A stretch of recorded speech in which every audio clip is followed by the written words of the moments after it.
13 साल से शादी के हो गए हमारे। सर मैं कहाँ जाऊँ? एक मनीष दुबे सर कमांडेंट है, उन्हीं के साथ उनका अवैध संबंध है। मैंने सर उनको 22 फरवरी को रंगे हाथ अपने आवास पे पकड़ लिया था। ये मेरी नौकरी जाने वाली सर, वो सर इतना सर घोटाला की हुई है, 10-10 लाख रुपए सर लेती है पट्टा करने का। उनके साथ कोई कार्रवाई नहीं हो रही है सर। जिला कमांडेंट होमगार्ड गाजियाबाद में है सर, वो खुद शादीशुदा पहले से है सर। सर वो वही सर, उसी का सर मेरे पत्नी के साथ अवैध संबंध। उसकी पत्नी भी सर बहुत परेशान है, मुझसे संपर्क में आई कई भैया हम दोनों का परिवार टूट रहा है, किसी तरह सही कर लिया जाए। हमने कहा बहन मैं पूरी कोशिश कर रहा हूँ।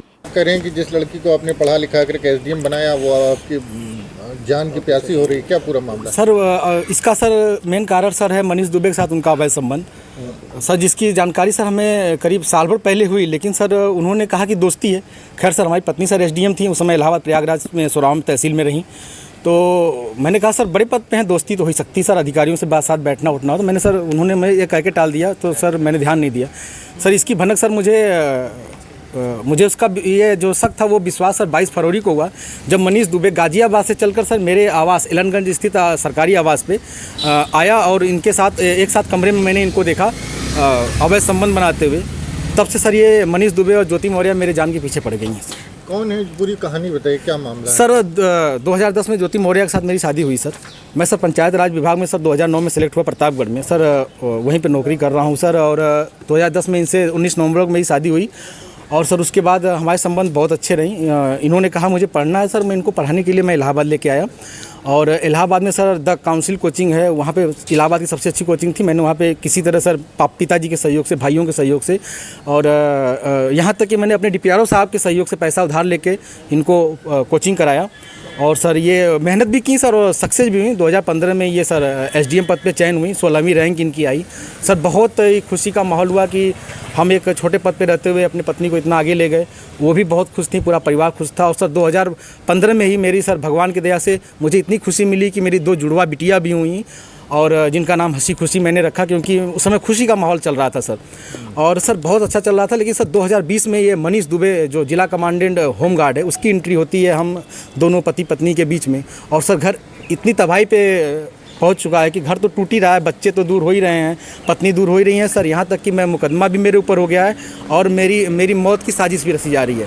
क्या धमकी, आपको कोई धमकी दी उन्होंने? हाँ सर, उन्होंने फ़ोन पे सर अभी 1 हफ्ते पहले फ़ोन पे सर उन्होंने हमारे गांव के किसी लड़के से बात की, तो उसने मुझे कॉन्फ्रेंस किया। तो उन्होंने उस पर कहा कि तो जो तुम काम कर रहे हो, जो ये जांचें करा रहे हो या करा रहे हो, इसके कारण तुम्हारी जल्दी से तुम मर जाओगे। हमने कहा ठीक है आप मरवा दीजिए। तो कहीं मैं नहीं मरवा रही हूँ, जो करवा रहे हो इसके कारण मारे जाओगे।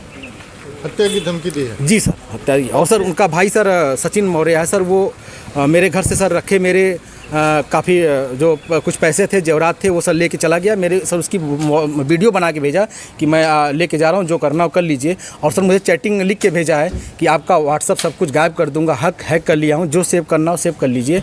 और सर उसने क्या किया कि मेरी सिम भी अपने पास रख लिया है, रख के यूज कर रहा है। मेरा बैंक अकाउंट है उसमें जुड़ा हुआ है सब कुछ, लेकिन सर वो मेरी जान पे सब लोग तुले हुए हैं सर। क्या वो आपसे तलाक मांग रही है? हाँ सर, उन्होंने मुझसे ऑडियो के माध्यम से कहा है, मुझे अभी तक कुछ ऐसा नोटिस तो नहीं मिला है, लेकिन सर उन्होंने कहा है कि तलाक प्यार से दे दीजिए, बवाल मत करिए, नहीं तो मैं आपको बर्बाद कर दूंगी। आपके डीपीआरओ से बात हो गई है, आपको बर्खास्त करा दूंगी, न नौकरी करने दूंगी न जीने दूंगी। आपने इसकी शिकायत कहाँ? सर इसकी शिकायत मैंने सर्वप्रथम सर उसी दिन धूमनगंज SHO साहब से की।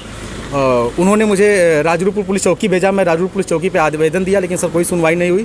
फिर सर उसके बाद मैंने ये 25 अप्रैल की बात है, फिर मैंने 27 अप्रैल को सर उनको ये रजिस्ट्री के माध्यम से सर उनको भेजा, कमिश्नर साहब को भेजा। DM साहब खत्री साहब के यहाँ मैं खुद स्वयं उपस्थित हुआ हूँ, उनसे मैंने बात की कि सर आपके SDM साहब हैं, ऐसा कर रही हैं।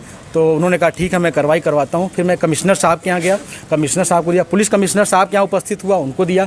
फिर कहीं सुनवाई नहीं हुई तो सर मैं DGP साहब के पास गया, DGP साहब ने मेरे बात को संज्ञान में लिया, लेकिन फिर भी सर आवेदन ले लिया गया, कोई कार्रवाई नहीं हुई। उसके बाद सर मैं DG home guard BK Maurya sir के पास गया। उनके यहाँ से मुझे सर कुछ उम्मीद की लौ दिखाई दी, क्योंकि उन्होंने मेरे आवेदन को तुरंत संज्ञान में लिया और टीम गठित कर दी है। DIG इलाहाबाद उसकी जांच कर रहे हैं। मुझे सर कुछ उम्मीद लग रही है कि मुझे कहीं ना कहीं हो सकता है न्याय मिले और मेरी जान बच जाए।